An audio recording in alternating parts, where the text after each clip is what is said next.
Cicerón Valle por acá. Vamos a empezar con la video reacción del culto que no pudimos asistir porque estoy en recuperación, como en los videos anteriores he mostrado sobre la craneotomía que tuve, el testimonio. Entonces, ya que no pude ir a la iglesia, estoy viendo los cultos online. Así que vamos a reaccionar al culto. La predicación es el pastor Samuel Mora. Vamos a empezar. Bueno, buenos días, mis queridos hermanos. ¿Cómo están esta mañana? ¿Que perdió Barcelona? ¿Cómo están esta mañana, hermanos? Si nosotros no cambiamos nuestra forma de pensar, el enemigo nos va a seguir atacando de la misma manera, de la misma forma en que nosotros llevamos las cosas. Un ejemplo claro de dos situaciones y su manera de pensar, reaccionar y cuál fue el resultado, lo encontramos en la palabra de Dios. Como a veces el hábito se vuelve una costumbre tan fuerte que va marcando nuestra existencia. Es decir, si una persona que siempre es negativa en todos los casos de su vida, ante una buena noticia, le está viendo lo malo. También lo opuesto es real. Si una persona es positiva, aún en una situación negativa, le va a ver lo bueno. Lo que quiero decirles que lo que pensamos es en lo que nos convertimos. Amén. Diga conmigo, lo que pensamos es lo que nos... Si usted cree en el Señor, pero cuando esa palabra del Señor llega a su vida y usted está ahí recibiéndola y tomándola en cuenta y de verdad estudiándola, pero esa mentalidad antigua le dice: esto no es para ti, no va a ser posible, tú no vas a cambiar, otra persona lo puede hacer, tú no lo puedes hacer, a ti las cosas siempre te salen mal, a ti no se te da, no tienes los recursos y todo eso. Entonces esa palabra va a morir porque usted sigue viéndole la parte negativa, la parte que es imposible, porque usted está pensando que esa palabra es como la palabra suya. Pero debemos recordar que una gran verdad es que cuando nos enfrentamos y nos confrontamos con la palabra de Dios, la palabra de Dios es verdad y es eterna. ¿Cuánto lo creen esta mañana? No sé a cuántos les pasó alguna vez, pero en mi caso, yo crecí desde la adolescencia con el pensamiento de que mientras más grande es tu expectativa, más grande será la decepción.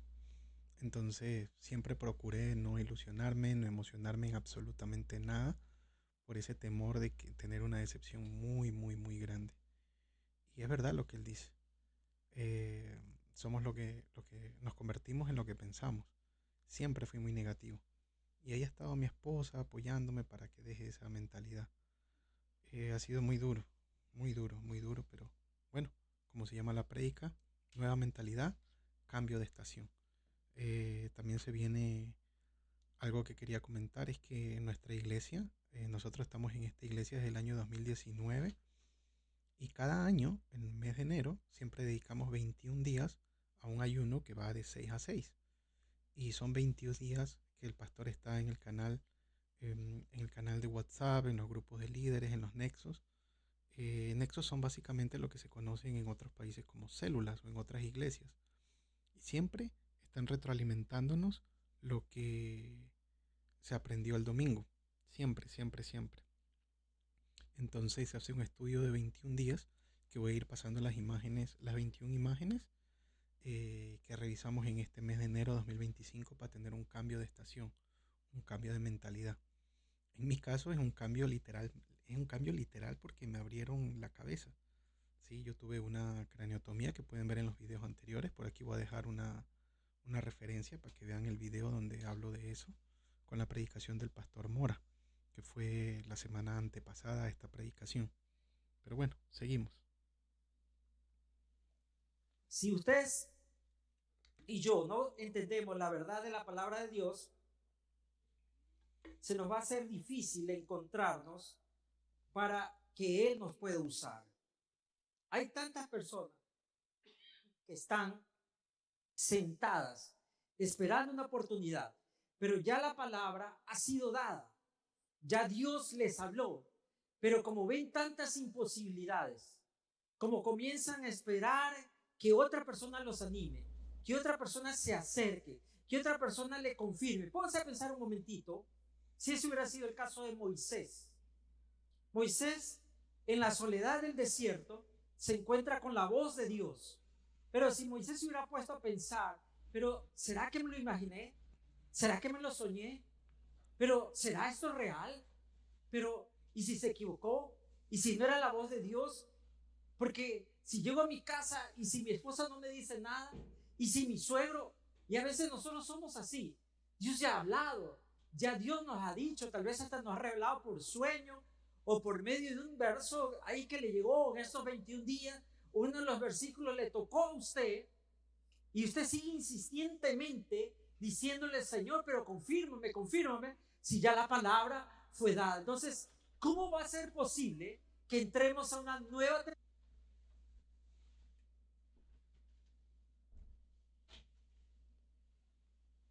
temporada si seguimos viviendo en lo antiguo, si seguimos quedándonos en lo viejo?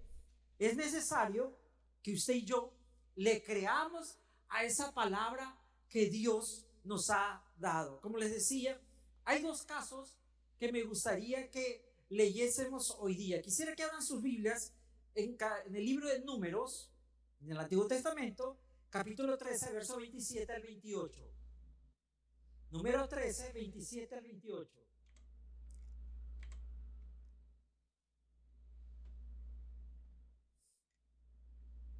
Moisés tiene la idea y pide a que cada tribu envíe un explorador que por 40 días entren a la tierra que ellos ya están para conquistar. Ya estaban próximos, estaban a un paso de entrar a la tierra de Canaán. Tenían simplemente que hacer un viaje de 2 o 3 días y ya entraban a la tierra. Pero Moisés piensa, sería bueno enviar un grupo de exploradores para que ellos nos anticipen. Dicen que para prevenir el futuro hay que hacer extrapolación o anticipación. Así que se fue por la anticipación Moisés. Y quiero anticipar lo que está adelante. Esta idea le salió muy cara a Moisés, porque ustedes saben la historia de Números 13. Si en el verso 27, cuando regresan los 12 espías, 10 comienzan a hablar. Y este fue el informe que dieron a Moisés, los 10 espías. Entramos a la tierra a la cual nos enviaste a explorar, y en verdad es un país sobreabundante, una tierra donde fluye la leche y la miel. Hasta ahí estaba maravilloso y hermoso. Aquí está la clase de frutos que allí se produce, porque habían llevado unas uvas gigantes y otras cosas más.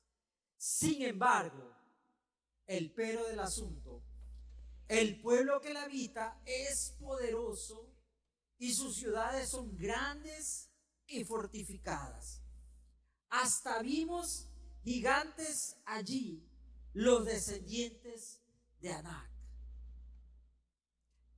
Los espías llegaron a la tierra que el Señor les había dicho, que el Señor les había abierto paso. No es que había sido de la noche a la mañana. Dios los ha llevado por un proceso de victoria, de cuidado, de provisión, de guianza, de restauración, de conquista, de sanidad. Dios se ha tomado el tiempo con el pueblo. Por eso es tan importante, hermanos, agradecerle a Dios y entender a Dios nuestro proceso. Dios ha tomado un tiempo para procesar a este grupo de personas que fueron esclavos en la tierra de Egipto y pasarlos para que ellos entendiesen lo que es vivir de la provisión, del cuidado de la palabra de Dios. Estas personas no tenían ni ceremoniales, ni hábitos de higiene, ni leyes, ni nada. Y Dios poco a poco fue tratando con ellos, sobrellevando los errores, quitándole. Pero el gran problema de estas personas es que salieron de Egipto, como siempre se dice, pero Egipto no salió de sus cabezas. Entonces, cuando tienen que ya llegar al punto de tomar lo que Dios les ha venido hablando desde que lo sacó de Faraón, desde que abrió el Mar Rojo, llega el momento en que ellos ya tienen que dar un paso y tomarlo, se echan para atrás y comienzan a ver todo lo malo, todo lo difícil, todo lo peligroso, y comienza el viejo hábito de la negatividad a reinar sobre ellos. Y comienzan a decirle a Moisés, si es cierto, aquí hay oportunidades, pero también esta gente es fiera, esta gente es malvada, esta gente está llena de murallas, hay grandes ciudades, no vamos a poder. Y encima de todo esto, hay gigantes, gigantes que nosotros no vamos a poder ver. Bueno, aquí en la biblioteca que tengo, que se llama Logos, estoy viendo la palabra sin embargo, ¿sí? Como podemos ver aquí. Sin embargo, números 13-28, que es el pero que ponen. Yo creo que todos ponemos pero ante cualquier cosa, normalmente. En Santiago está la referencia donde dice eh, análisis de texto, aquí está, sin embargo. Quitemos la comparación de versiones.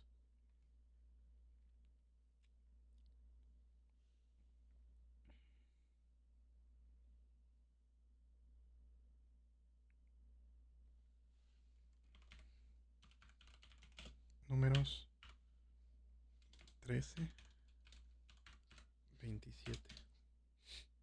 Literalmente es en el 28. Quiero ver el interlineal. Números 13-28. Ahí. Más el pueblo que habita. Yo creo que es esta. Sino que está con Reina Valera. Y esta es la letra en hebreo.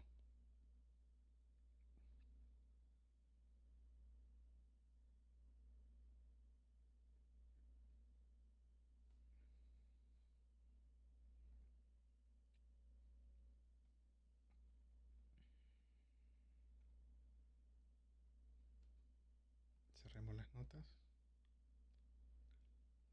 Números 13-28. Aquí está. Sino que a veces me muestra el interlineal de una.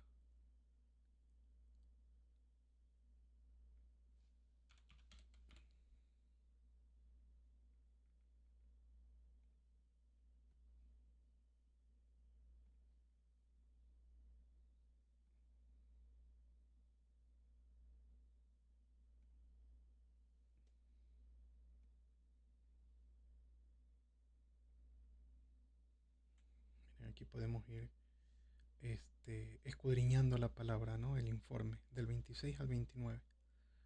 El pueblo manifestó su falta de fe y contumacia. El testimonio de los mensajeros confirmó lo dicho por el Señor.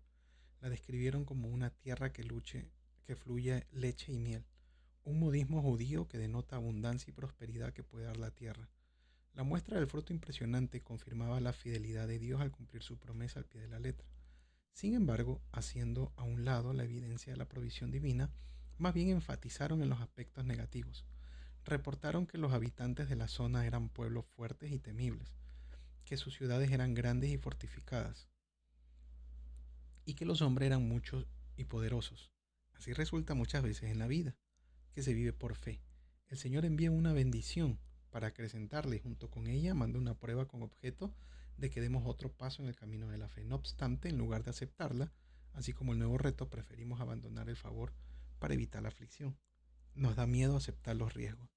La prosperidad de la tierra era prueba de la fidelidad de Dios, pero en vez de ver sus frutos, se atemorizaron por sus habitantes. Mira, aquí nos manda una tareita. Identifica alguna ocasión en su... Cerremos esta porque no se ve todo.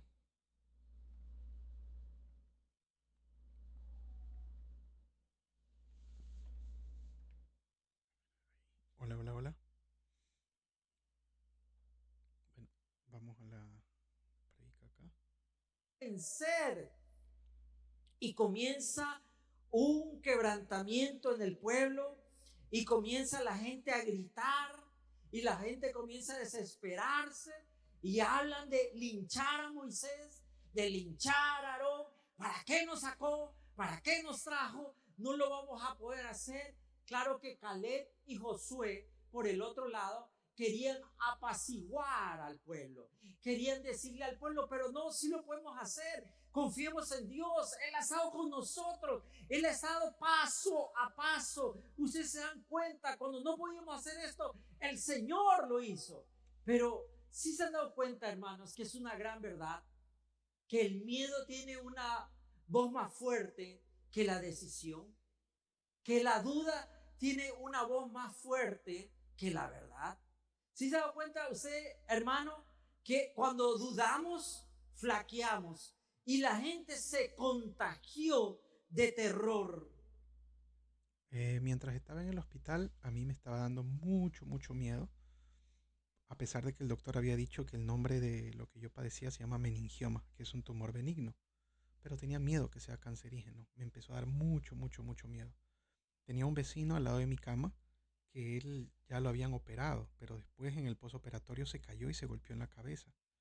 Entonces él regresó y él se arrancaba las vías, se arrancaba todo y lo tenían que amarrar incluso a la camilla. No hablaba, la familia no la reconocía.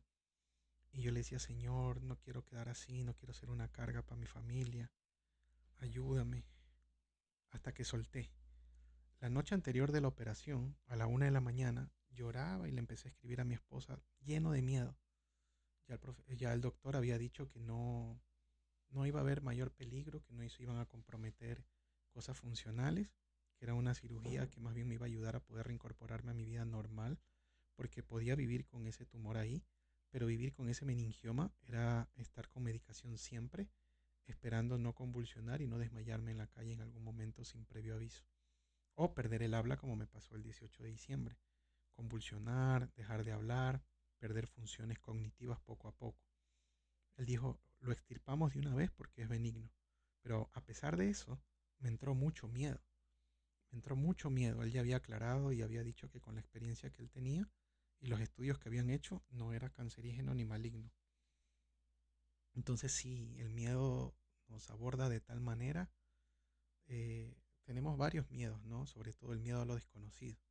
Lidiar con esto para mí fue un proceso muy duro. Para mí, para mi esposa, para mi familia. La gente se contagió de miedo y, y realmente lo que sucedió fue un griterío, un lamento por palabras, por informe negativo. ¿Cuántas ocasiones el Señor ha querido hacer algo en nosotros, llevarnos a un lugar o a un sitio distinto, diferente, que implica arriesgarse, que implica sufrir, que implica batallar? Pero nosotros nos quedamos en la comodidad de lo que siempre hemos vivido. Preferimos quedarnos en el confort de lo que siempre he hecho. ¿Por qué voy a cambiar? Y es como aquella persona, que se lo voy a decir con mucho amor, que siempre ha trabajado en lo mismo. Toda su vida ha hecho esto, pero un día ya no tiene trabajo o ya la renovación no le va llegando como antes estaba acostumbrado. Y un día le dicen, pero haga esto. Pero esa persona dice, ¿por qué lo voy a hacer? Ese no es mi puesto, ese no es mi trabajo. Yo no estoy para esas cosas. Yo no tengo esto. ¿Por qué comenzar de abajo? Yo ya tengo mi tiempo. Y pierde la oportunidad. Porque su mentalidad inflexible le impide aceptar los cambios. Y como dicen los expertos, que es algo muy cierto, lo único seguro en el hombre o para el hombre es el cambio. ¿Qué es lo único seguro? Usted y yo somos de una generación, así que no se me baje la camioneta, que a veces con haberse graduado del colegio, usted ya encontraba trabajo. ¿Cuánto dicen amén? Sí, ¿se acuerda?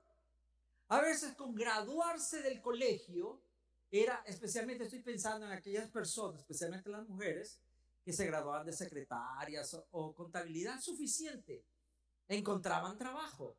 Pero en el día de hoy, para nuestros jóvenes, teniendo una maestría, no encuentran trabajo. ¿Cuántos dicen amén?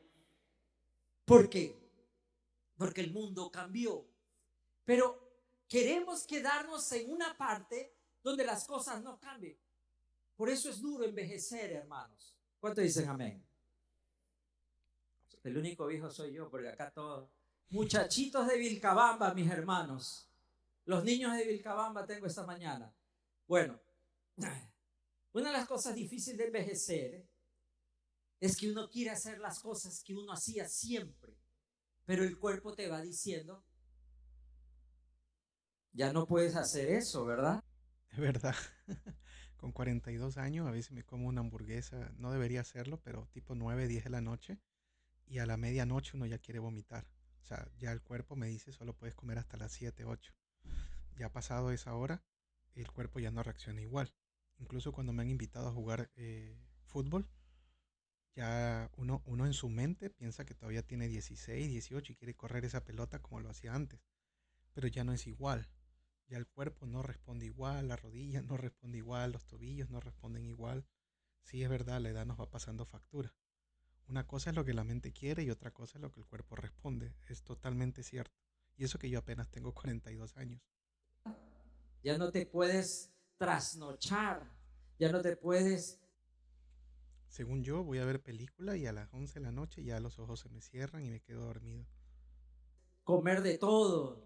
Ya no, ¿sí o no, hermano? No, yo la levanto. Y al otro día, ¿quién lo levanta ese pobre hombre, esa pobre mujer, verdad? Entonces, este pueblo estaba encerrado en el temor, encerrado en el miedo.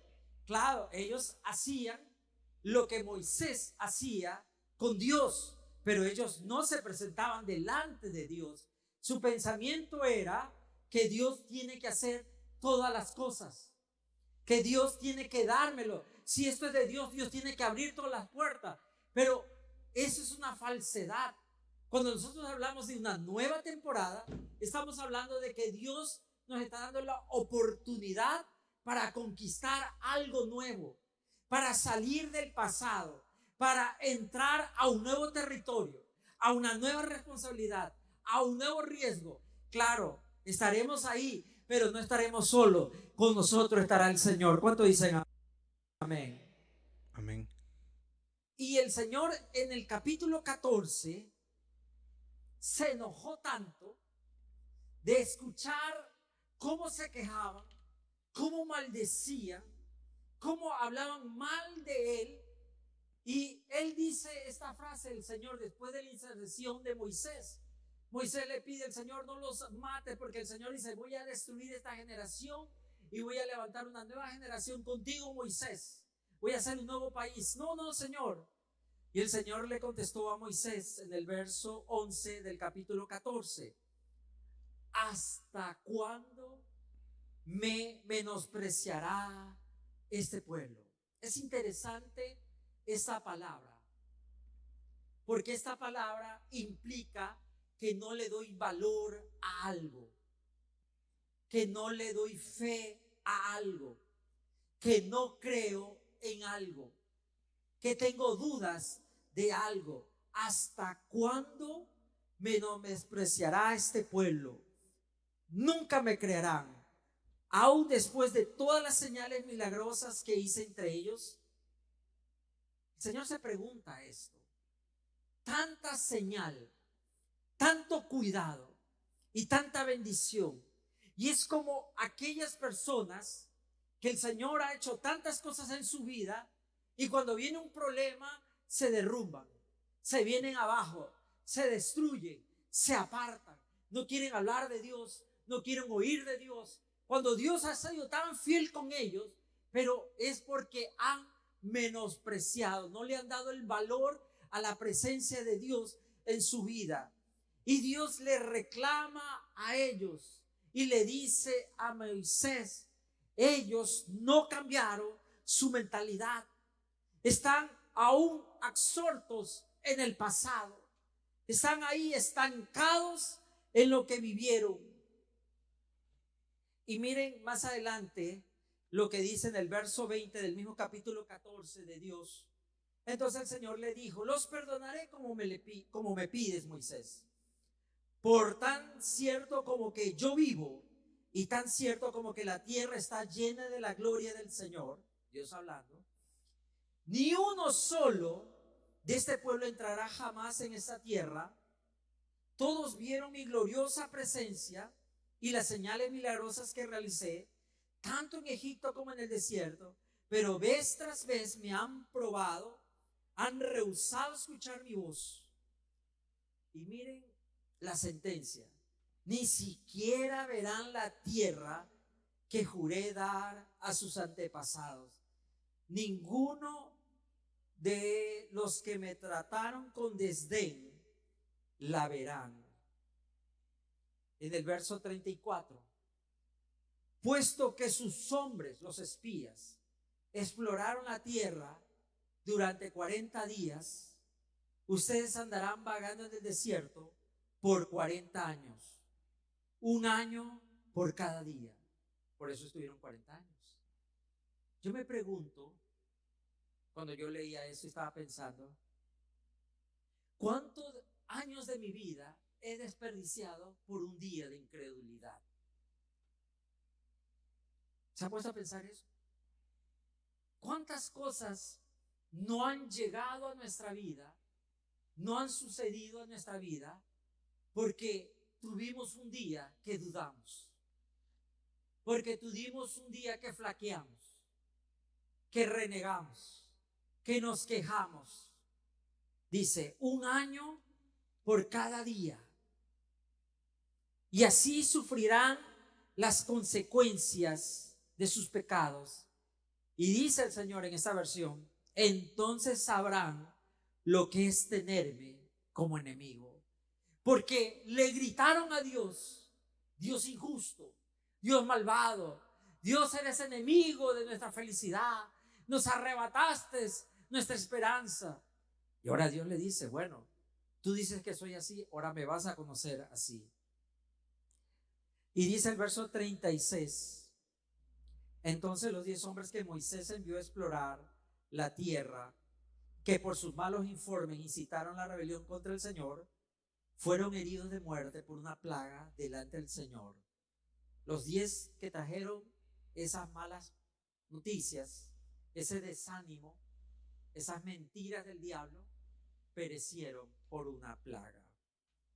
Y de los 12 que exploraron la tierra, solo Josué y Caleb siguieron vivos. ¿Qué nos enseña esa historia penosa de lo peligroso que es dudar cuando Dios dice algo? ¿Qué nos enseña? De lo peligroso que es dudar de Dios. Dudar de Dios. Pero cierto es que generalmente dudamos de que este año nos va a ir bien con todo lo malo que está el Ecuador. Dudamos de que este año vamos a salir a flote por todo lo malo que oímos, por todo lo malo que el doctor me dijo, por todo lo malo que está el trabajo, por todo lo malo que está la paga, por todo lo caro que está. Y comienzo a dudar y a refunfuñar y a quejarme, y comienzo a entrar a esa etapa de estancamiento, de seguir en el desierto, cuando Dios dice, yo te quiero levantar del desierto, yo te quiero arrancar de esta manera de vivir, yo quiero cortar toda cadena, yo quiero soltarte toda prisión, yo quiero arrebatarte del temor, yo quiero arrebatarte de la duda. No comiences a mirar lo que otros hacen, sino lo que yo voy a hacer contigo, porque el enemigo los puso a ellos a compararse. Miren, ellos son fieros, ellos tienen ciudades grandes, ustedes viven en el desierto, y ellos tienen gigantes, ustedes no tienen ni siquiera un buen ejército, ustedes no son nada, pero se olvidaron del ingrediente más poderoso. Ellos no estaban ahí porque ellos querían estar ahí, ellos estaban ahí porque Dios les dijo, es tiempo de adorarme, es tiempo de seguirme. Y hoy día le quiero decir a alguien, tal vez tú dices, mi negocio está mal, pero ese negocio tú no lo hiciste. Dios no te dio ese negocio porque tú te lo merecías. Dios te lo dio porque te quiere bendecir. Y si el Señor nos da algo para bendecirnos, Él peleará por nosotros. ¿Cuántos lo creen esta mañana? Él va a estar con nosotros. Él no nos va a abandonar. Aún en el desierto floreceremos. ¿Cuántos lo creen esta mañana? ¿Cuántos dicen amén? Yo creo. Yo me voy a levantar. Yo sí que lo creo. Me voy a levantar en este 2025. Ya ese ciclo acabó. Fueron 7 años desde el 2017 con la etapa de mi marca personal que era Prophet Trader. Y la verdad le agradezco a Dios todo lo que pasó, todo lo que me dio, todo lo que logré. Pude salir del país incluso. Pude estar en algunas ciudades en Colombia específicamente con este proyecto. Pude conocer personas y gracias a este proyecto de estos 7 años, pues actualmente tengo un trabajo con dos personas que me trataron muy bien en Cali, Colombia y que al día de hoy pues los considero mis jefes. Son dos socios que la verdad han crecido hartísimo en el mundo de los negocios digitales y hoy por hoy pues me dan trabajo y en estos 50 días que yo he estado así, nunca me dejaron ni me dijeron, mira, como estás así, te vamos a despedir. Siempre estuvieron conmigo todo el tiempo.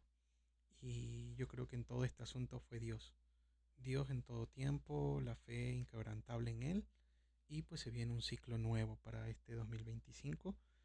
Cambio de mentalidad. Así que yo también tomo esto. Vamos con la segunda parte. Pero Números 14 es uno de los capítulos más tristes de la Biblia. Porque habla del fracaso, no por una invasión, no por una peste, no por una falta de agua, sequía, robo, secuestro, extorsión, vacuna, nada de eso. Fue porque dudaron. Dudaron de lo que Dios iba a hacer. Hermanos, estamos hoy día, ¿qué día estamos hoy? 26 días. Le hago una pregunta. Hasta el día de hoy, ¿usted estaba pensando como antes? ¿Con dudas? ¿Con temor o miedo? Bueno, en este caso que estoy viendo la predicación, estamos 6 de febrero y la verdad no, yo ya no pienso como antes. Antes me sentía deprimido, me sentía muy mal, fracasado, derrotado.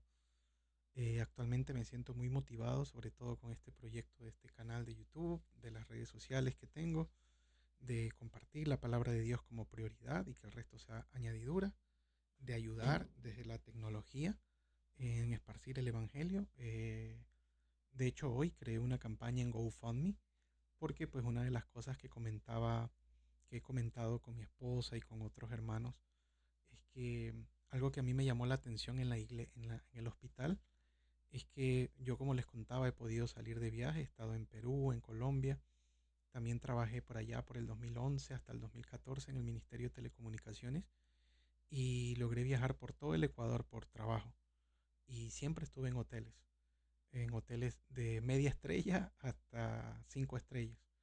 Así que algo particular que hay en los hoteles es que todos los veladores, o por lo menos donde yo estuve, ya sea aquí en Ecuador, en Colombia, en Perú, siempre tienen una Biblia en el velador. Pero en el hospital no hay Biblias. Me llamó mucho la atención. Y muchas personas que también iban a tener cirugía como yo, ponían música en sus celulares, alabanzas, necesitan de Dios. Entonces, algo de lo que yo salí de ahí, le dije a mi esposa que Dios había puesto en mi corazón, era que quería hacer un proyecto en el cual yo pueda regalar Biblias. Así que pues voy a dejar en el primer comentario el link de GoFundMe, donde pues tenemos una meta. La idea es poder obsequiar comida y Biblia con un plan de lectura para que, o sea, esto se lo quiero dar a los familiares, porque no sé, eso es algo que yo no sabía y me di cuenta ahí. Cuando a ti te dan comida en el hospital, te dan una comida dietética solo para que esté en observación. Pero tu paciente siempre llega entre las 12, tu familiar siempre llega entre las 12 y las 2 de la tarde, que es la hora de almuerzo, y por lo general a ellos no le dan nada, ellos no comen. Yo le decía a mi esposa, anda, come. y no quería ni bajar a comer, o sea, como que se te va el ánimo, no quieres saber nada de comer. Y aparte, pues el sector no te da tampoco como para ir y probar cualquier tipo de comida. Te da miedo muchas cosas ahí, ¿no? La salubridad, la seguridad, obviamente. Entonces, es algo que Dios puso en mi corazón y quiero hacerlo. ¿Dónde quiero empezar? En el hospital donde yo estuve, con familiares de ahí mismo, de personas que puedan leerle la Biblia, hacerles como un plan de lectura y ponérselos ahí y decirle, mire, aquí hay una comidita eh, para usted. Y acá, como dice la Biblia, no solo de pan vivirá el hombre, sino también pues que tengan como que ese plan de lectura para decirle cuándo es la operación, disculpe, tal fecha, cuál es el nombre de la persona y traer un listado para poner en oración a todas esas personas que puedan salir bien de las cirugías. Vi personas de 16 años hasta 60, 70 años que iban a abrirle la cabeza así como me abrieron a mí. Así que hay mucha necesidad en los hospitales, necesidad de la palabra de Dios. Entrar a predicar yo lo veo difícil, no creo que dejen, la verdad. Es muy difícil, la seguridad ahí es muy estricta. Hay mucho código plata. ¿Qué es código plata? Cuando entran personas que han sido heridas y no puedes ni siquiera entrar porque a veces los entran a rematar. Entonces es algo que Dios puso en mi corazón y es algo que quiero hacer en este 2025. Así que voy a dejar el link por aquí. Cualquier dólar, cualquier Biblia, todo como puse en la campaña. Ahí dice, no necesariamente tiene que ser dinero. Se puede donar Biblias. O sea, quiero hacer una recolección de Biblias en buen estado, obviamente, y poder ir y cumplir con este proyecto que tengo en mente. Un proyecto que he puesto en oración con mi esposa y que sea de la voluntad de Dios primero, sobre todas las cosas. Que sea de Él, sin temor, sin miedo y para empezar este 2025 como prioridad Él. O usted dice, Señor, me cansé. Ya no le voy a poner trabas, ya no le voy a poner temor, ya no le voy a meter pero. Porque ¿cómo Dios me va a usar a mí? ¿Cómo Dios me va a levantar? ¿Cómo es que yo voy a hablar? ¿Cómo es que yo lo voy a hacer? ¿Cómo es que yo voy a trabajar? ¿Cómo es que mi negocio? ¿Cómo? Y no, hermanos, ellos perdieron la oportunidad porque dudaron. Hoy día yo quiero pedirle a usted que se levante y salga de la duda. ¿Cuántos dicen amén? No dude de lo que Dios quiere hacer en tu vida. No dude porque otros dicen que usted no lo puede hacer. No dude porque usted está solo. Si está con el Señor, usted y yo lo lograremos. ¿Alguien dice amén esta mañana? Amén. Amén. Esta generación perdió la gran oportunidad. Estaban a semana, menos de una semana. La tierra prometida estaba delante de ellos, las puertas abiertas. Dios no le dijo, mira lo que hay allá. Dios les dijo, míreme a mí. Y eso es una gran verdad, hermanos. No mire lo de la televisión, no mire lo de la radio, no mire lo de las redes, mire al Señor. Si el Señor está con nosotros, no necesito nada más. ¿Cuántos dicen amén?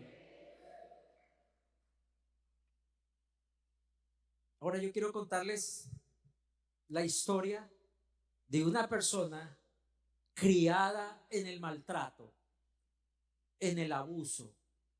Creo que si hubiera habido las leyes que hay ahora de protección a la infancia y la niñez y a la adolescencia, a este muchachito lo hubieran rescatado de esa casa, lo hubieran sacado del abuso, del menosprecio que la familia le tenía.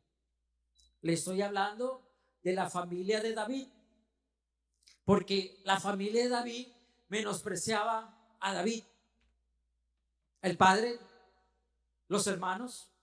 Nadie creía que David valía para algo. Pero mientras David es menospreciado por sus amigos, familiares, Dios tenía un plan para su vida. ¿Cuántos saben eso, hermanos? Tal vez aquí hay personas que su familia le puso una etiqueta. lo menospreció, abusó, se olvidó, le da la espalda, usted se siente solo, usted se siente sola, se siente olvidado, pero te quiero decir, Dios no se ha olvidado de usted, Dios tiene un plan para su vida, Dios lo va a levantar, Dios no se va a retractar de sus palabras. Si Él dijo que te va a usar, Él te va a usar. ¿Alguien lo cree esta mañana? Dice, y comienza esta famosa historia en 1 Samuel 17:12. Ahora bien, David era hijo de un hombre llamado Isaí, un efrateo de Belén, en la tierra de Judá. Y en ese tiempo Isaí era anciano y tenía 8 hijos. Sus 3 hijos mayores, Eliab, Abinadab y Simea, ya estaban con el ejército de Saúl para la guerra contra los filisteos. Y David era el menor de los hijos. Y dice el verso 15 que David iba y venía para ayudar a su padre con las ovejas en Belén. Ese era el lugar de David. El lugar de David después que un profeta delante de su familia lo había ungido. Nada más que el más grande de los jueces, el último gran juez de Israel, Samuel.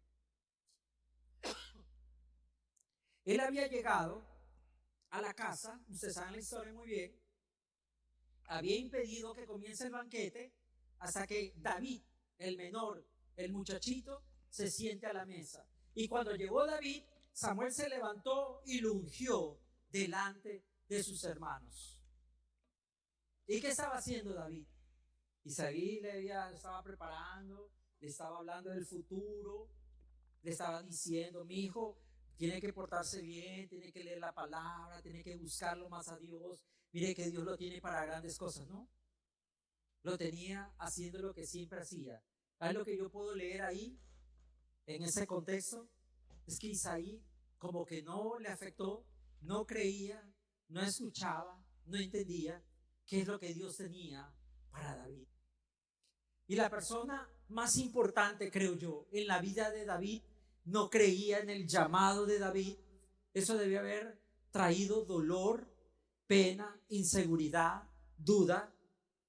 Y David seguía en el trabajo de las ovejas de Belén. Pero en otro lado, dice que anteriormente a esta historia, cuando Saúl tuvo atormentación por demonios, usted sabe esa historia en el capítulo anterior, en el 16, le piden que le consigan un músico. Lo interesante es que cuando David llega al campamento, Saúl no lo reconoce ni sabe quién es, sino que le lleva un muchacho de buen parecer, un niño que tocaba bien el arpa, que era prudente en sus palabras, que se comportaba muy bien y que peleaba muy bien, le dicen los siervos de Saúl. Pero Saúl nunca lo vio, porque para él era otro sirviente más que tocaba. A veces la gente piensa que ellos se sentaban y ahí jugaban 40 con Saúl y se ponían a contar secretos. No, lo tenía en un rincón. Saúl, me imagino que estaba acá acostado y ahí la gente le era que le palmeaba, y David por atrás tocando el arpa para que el pobre Saúl se pueda dormir. Pero Saúl no lo miraba, para él era otro sirviente más. Por eso es que cuando David sale en la historia, que él llega al campamento, él le pregunta, ¿y quién eres tú? ¿Y quién es tu papá? Y dime, cuéntame más de ti. Pero si David había estado en la casa de Saúl, había estado en el palacio, pero Saúl nunca lo vio. ¿Cómo se hubiera sentido David? El Señor dijo que me va a ungir como rey, y el mismo rey me trata como un sirviente. El padre lo trataba como un sirviente, el rey lo trataba como un sirviente. Pero te quiero decir, aunque la gente te trate mal, hay alguien que te trata bien, y ese se llama Cristo Jesús. Aunque la gente te haga a un lado, Dios te pone adelante. ¿Cuánto dicen amén, hermanos? ¿Cuánto dicen amén esta mañana? Amén. Amén, así es. Entonces, volvamos a la historia del capítulo 17. Y dice que cuando estaba ahí David, el padre le dice, llévale unos quesos, llévale una porción al capitán de tus hermanos, avígame cómo va la cosa por allá, mira cómo están tus ñaños, vete para allá, pregúntame cómo está la familia. Demandadero. Y mientras está David ahí entrando al campamento, les voy a hablar así rápido porque esta historia se la conocen, creo que de memoria. ¿Cuánto dicen amén? Se me ha ido alguna vez 1 Samuel 17, ¿verdad, hermano? Sí. Les queda como tarea porque los veo que ni saben de lo que estoy hablando, hermano. Entonces David llega y nota algo en el ambiente, miedo, terror, porque dice que por 40 días hay un gigante que se levantaba cada día a insultar, desafiar, a burlarse del ejército de Saúl y de Israel. Algo interesante es el número 40 nuevamente en este estudio bíblico. 2 veces se ha mencionado el número 40, mientras que en el otro estudio que estábamos haciendo vagaron 40 años, porque decía que por cada día iba a ser un año, 40 días, 40 años. Acá tenemos también que durante 40 días estaban ahí molestando a este gigante, ¿sí? 40. Algo que aprendí en el hebreo es que el número 40, a ver por aquí, vamos a poner aquí, en guía, análisis, estudio de palabra. Vamos a poner aquí 40. El número 40, mira. 40 años. Palabra griega, palabra hebrea. 40. La tentación del Señor.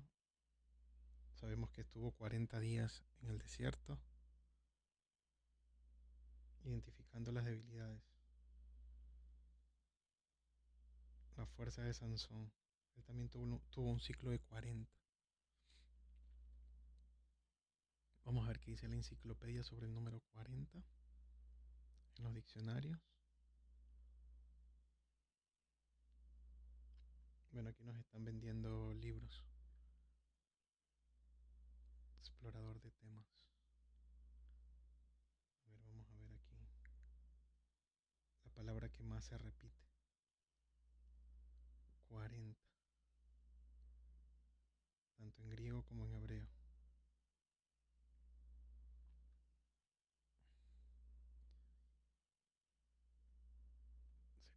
Sería esta. No sé cómo se pronuncia. Teopakovata. 40. Durante 40 días y 40 noches ayunó y después tuvo mucha hambre. Mire, Hechos 1:3. 40 días posteriores a su crucifixión. Por esa señal estuvo lisiado por más de 40 años. El número 40, vamos a poner aquí, es la concordancia.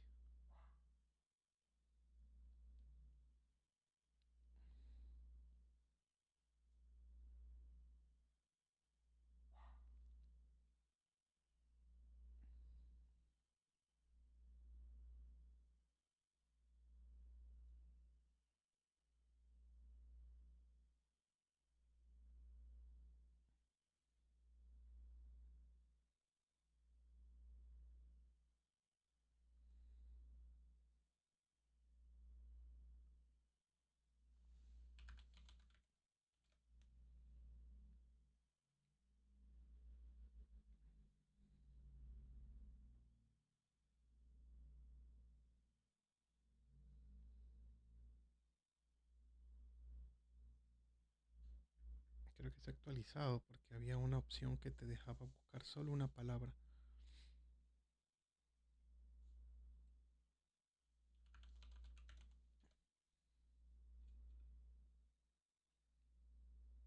El diccionario Strong, aquí está. 40. Vamos a ver qué significa en hebreo. Múltiplo de 702. 40, masculino. 4.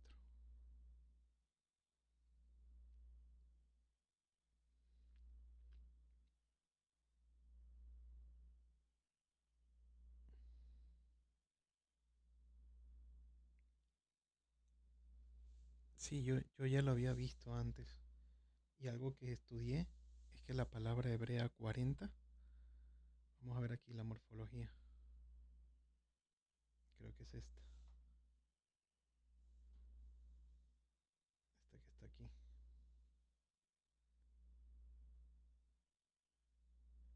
Lema, ambas palabras.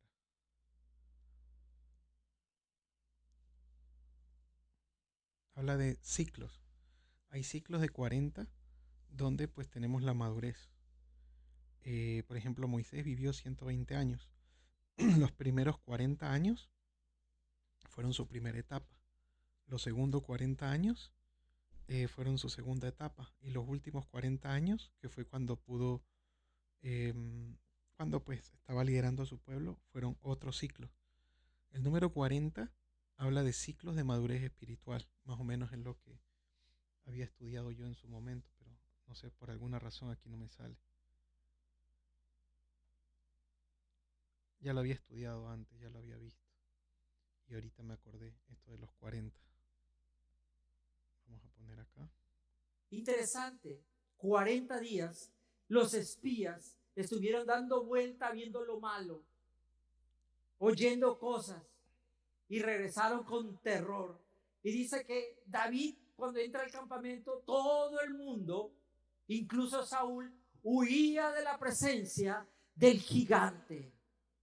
Y ahí llega un muchacho que creo que emocionalmente ha sido maltratado por su familia, abusado emocionalmente por su familia, lo han menospreciado, lo han relegado, pero él no tiene miedo. ¿Y saben por lo que él no tiene miedo?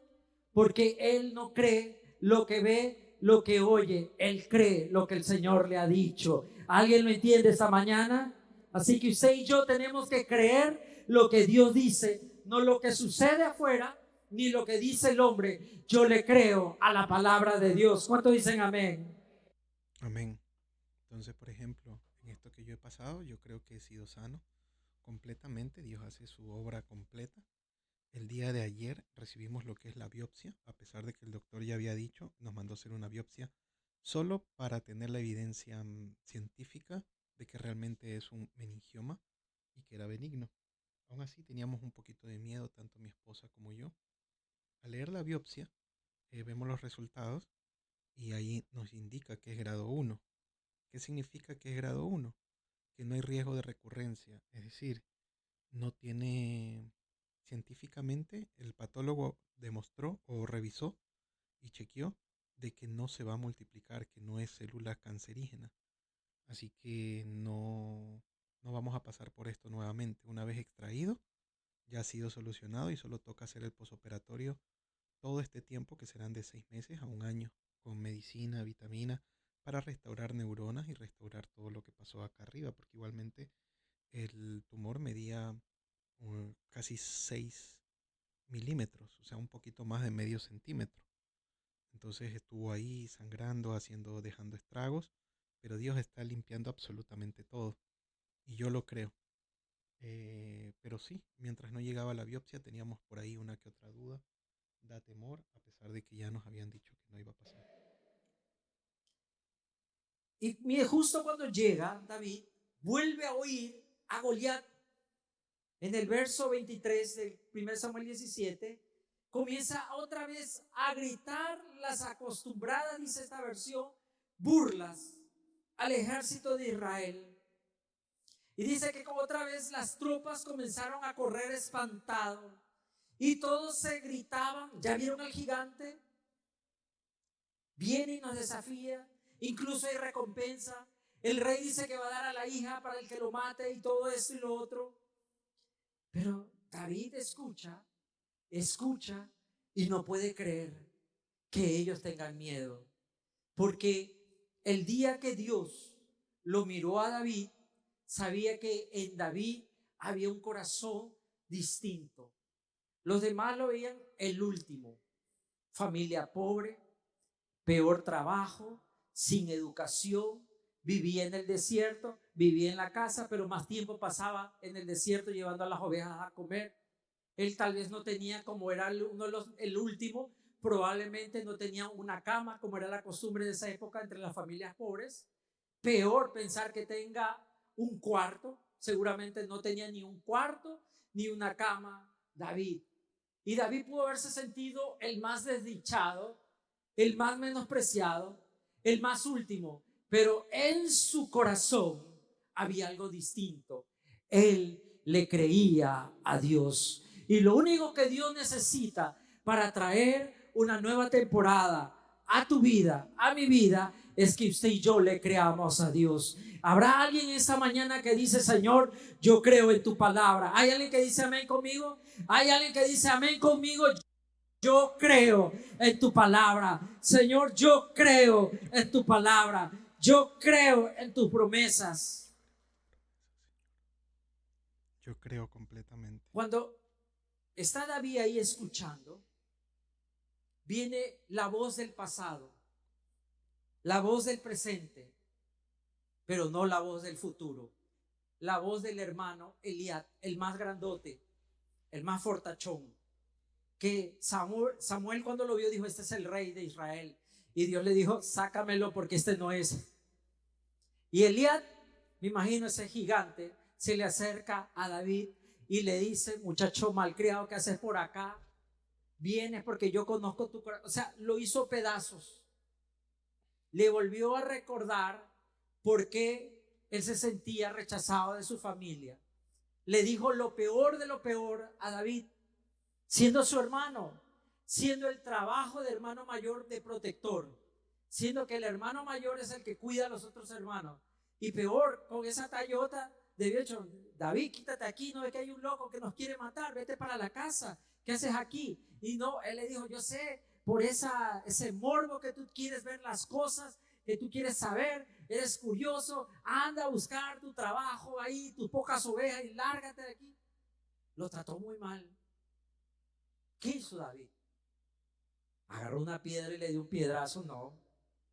Esto es pura palabrería. Pero en el contexto, en el original, dice: no escuchó la voz de Eliab. Qué importante, hermano, en estos tiempos es que no escuches la voz del enemigo. La voz del enemigo viene a ser fortaleza en tu cabeza. Es lo que conocemos como fortaleza.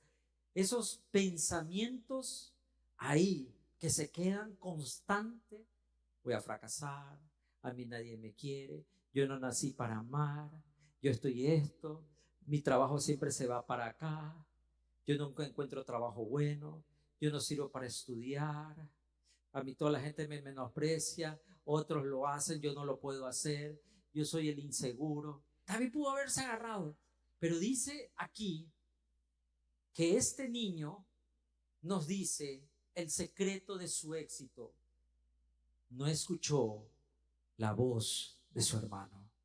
Le pregunto en esta mañana, mi querido hermano, ¿qué voz estás escuchando en este tiempo?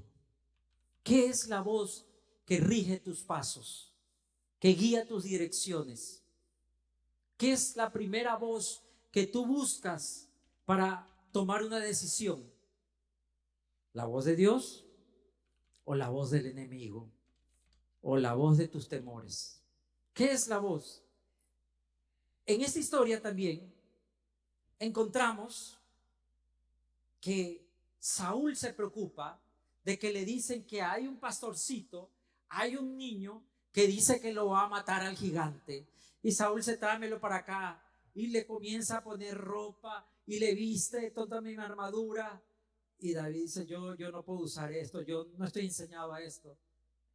Lo segundo que hace David, no escucha la voz de la experiencia del hombre. Todo el mundo me dice: haga esto, hágalo de acá, prepárese de cabeza, que a las 12 de la noche hágalo de acá, que salga con esto. Y hermano, no escuche la voz del hombre, busca la voz de Dios. Si hay alguien que te puede ayudar, si hay alguien que te puede equipar, si hay alguien que puede cambiar tu vida y cambiar tu familia, no está en esta tierra, está en el trono de los cielos. Y Él ya en la cruz venció todos nuestros temores. ¿Alguien dice amén esta mañana? Amén. Entonces, dice David, no puedo, en el verso 38, no puedo caminar con esto. ¿Por qué estamos caminando con las cosas que el hombre nos pone? Con las cosas que el hombre. A todos creo que nos ha golpeado y nos ha afectado lo que está pasando en Estados Unidos, porque creo que todos tenemos un amigo, un familiar en Estados Unidos, ¿verdad? Que está buscando quedarse ahí, ¿sí o no? Y uno dice, chuta, qué terrible, cómo las cosas están mal, y ahora qué va a pasar, qué va a pasar. ¿Sabe lo que va a pasar? Lo que Dios ha prometido que va a pasar. ¿Sabe lo que le va a pasar? Lo que Dios ha dicho que te va a pasar. ¿Sabe lo que va a llegar? Lo que Dios ha dicho que te va a dar. ¿Sabe lo que va a suceder en tu casa? En tu casa siempre habrá esa provisión, porque tu provisión no depende de los hombres, tu provisión viene de nuestro Señor. ¿Alguien dice amén, hermano?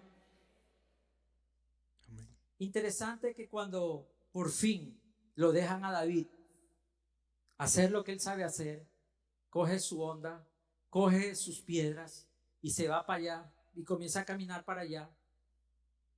Goliat, lo primero que le dice, el gigante, el primero que le dice, se le burla. Lo vio con desdén. Dice, lo menospreció. Los gigantes representan aquellos pensamientos que te hacen sentir como que tú no sirves para nada. Cuando usted lee la historia de Números 13, al final, el último verso, los 10 espías con el informe nefasto dicen esta palabra en el último verso del capítulo 13 de Números: ante los ojos de ellos nosotros éramos como grillos, como langostas. Y eso no es la realidad. Ellos eran hombres que doblaron el imperio más grande de la tierra. Eran hombres que cruzaron en seco el Mar Rojo. Eran hombres que caminaban de día con la columna de nube y de noche con la columna de fuego. Eran hombres que habían recibido voz de Dios y trueno de Dios, pero ellos seguían viéndose como langostas, como grillos. Ese es el poder de un gigante. Cuando tú permites que algo se haga grande en tu mente y tú siempre estás pensando lo peor, y son esas personas que siempre andan con miedo de que algo malo les va a pasar, de que si le duele algo es porque hay algo malo en su cuerpo. ¿Sí? ¿Conoce a alguien? No lo señale, ya lo estoy viendo, hermano, ya, está bien. Y es esa persona negativa, y esa persona que todo lo malo le va a llegar, que toda la felicidad se le va a esquivar. Ese es un gigante. Son esas fortalezas. Y lo primerito que hizo Goliat es que cuando lo vio, hizo lo que los demás hacían siempre con David: lo menospreció, le recordó el pasado y le dice: ¿soy acaso un perro? Le rugió a David, para que vengas contra mí con un palo. ¿No te das cuenta que yo soy un guerrero? ¿No te das cuenta lo grande que yo soy, lo poderoso que yo soy? ¿Tú no te das cuenta con quién tú te estás enfrentando? ¿Tú no sabes con quién te has atrevido a desafiar y pararte en esta tierra? ¿Qué es que acaso no te das cuenta que ahora es imposible que salgas vivo de esta pelea? ¿Es que no entiendes que hoy daré tus carnes a las aves de los cielos? Le grita a Goliat. Pero David le respondió lo que usted tiene que responderle a ese gigante que quiere gobernar su mente en esta nueva temporada. Hermano, la vieja temporada de la deuda, de la enfermedad, del dolor, del miedo, del vacío, de las lágrimas, ha terminado, ha comenzado una nueva temporada en el Señor. ¿Hay alguien que lo cree esta mañana? Yo lo creo. Tú vienes contra mí con espada, lanza y jabalina. 3 cosas que Goliat era muy bueno. Era muy bueno. David no usaba ni espada, no sabía usar lanza y peor jabalina. Pero tenía una cosa que David sí sabía usar, y la conocía muy bien. Pero yo vengo en el nombre de Jehová de los ejércitos. ¿Cuántos están aquí en el nombre de Jehová esta mañana? Amén. ¿Cuántos dicen voy a abrir mi negocio en el nombre de Jehová? Voy a ir al hospital en el nombre de Jehová. Voy a ir a mi trabajo en el nombre de Jehová. Voy a ir a solucionar el problema en mi casa en el nombre de Jehová. Dice, el Dios de los ejércitos de Israel, a quien tú has desafiado. Y no termina ahí David. Como que David se inspiró, ¿no? Era fácil de palabra David, ¿no? Te acuerdas que él escribía muy, muy bonito. Hoy el Señor te conquistará y yo te mataré y te cortaré la cabeza. ¿Cómo le va a cortar la cabeza? Con palo y con piedra. Es que David estaba viendo lo que iba a pasar. Y las personas que le creen a Dios siempre ven las cosas de una manera profética. ¿Cuántos dicen amén? Amén. ¿Sí o no? Mucha gente dice, pero nueva temporada, si cada día las cosas están peor. No la veas como tú la ves. Mírala proféticamente en el Señor. Si el Señor dice que esto va a pasar, yo lo creo. ¿Cuántos lo creen esta mañana? Amén. Yo ¿Cuántos también. lo creen esta mañana? Yo lo creo. Yo lo creo. Y dice, y luego daré los cadáveres de tus hombres a las aves. David dice que él lo iba a matar, pero David dice, yo acabaré con tu ejército. ¿Se dan cuenta, hermanos? Por eso es tan importante llevar todo pensamiento a la obediencia en Cristo. Así es. Es tan importante, porque cuando viene la prueba y cuando viene algo, uno se agobia, ¿verdad? Uno no puede dormir y uno se desvela y uno se enferma y uno se ponen flaquito, flaquito, que parece que se van a quebrar, y otros se ponen gordito, gordito, que ya parece que van a volar, ¿verdad? ¿Sí o no? Pero lo que dice David es, yo creo en el Señor y todo el mundo sabrá que hay un Dios en Israel. ¿Cuánto le dan la gloria al Señor? Y David termina con esta palabra que ha quedado para nosotros como creyentes. Todos los que están aquí reunidos sabrán que el Señor rescata a su pueblo, no con espada ni con lanza. Esta es la batalla del Señor. ¿Cuánto dicen amén, hermano? Mientras, por un lado, hay una nación que no pudo entrar a su futuro, acá hay un joven que le creyó a Dios y entró en su futuro. Pero lo interesante de esta historia es que al día siguiente ya no fue que ya era rey, sino que pasó una cosa, pasaron otra cosa, pero David le siguió creyendo Pasó a un Dios. proceso. La parte de Dios estaba cumplida, lo guardó, lo cuidó, y ese día David engrandeció el nombre de Dios, pero también Dios lo levantó a David. Y siempre, hasta el día de hoy, cuando usted habla del rey David, a cualquier persona, lo primerito le dice, así, el que mató al gigante.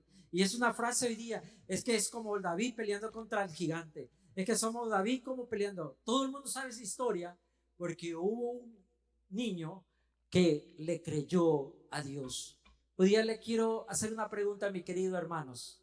¿Cómo quiere terminar este año? ¿Huyendo del gigante o cortándole la cabeza al gigante? ¿Cuántos están listos para cortarle la cabeza al gigante esta mañana? ¿Cuántos están listos para creerle a Dios en esa mañana? Póngase de pie para terminar acá. Listo, hemos terminado. Una predica interesantísima, me encantó. Interrumpí muy poco en la segunda parte porque estaba súper claro. La verdad no había nada ahí que comentar.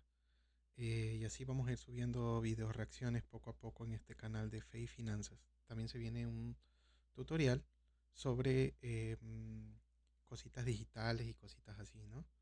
Vamos a reactivarnos en el tema digital. Muchas gracias a los que me han acompañado hasta aquí. Es casi un poquito más de una hora. Pero bueno, con la ayuda de Dios, sé que se logrará el propósito. Así vea esto una persona, la idea es esparcir lo que ya está. ¿Sí? Tenemos varios suscriptores.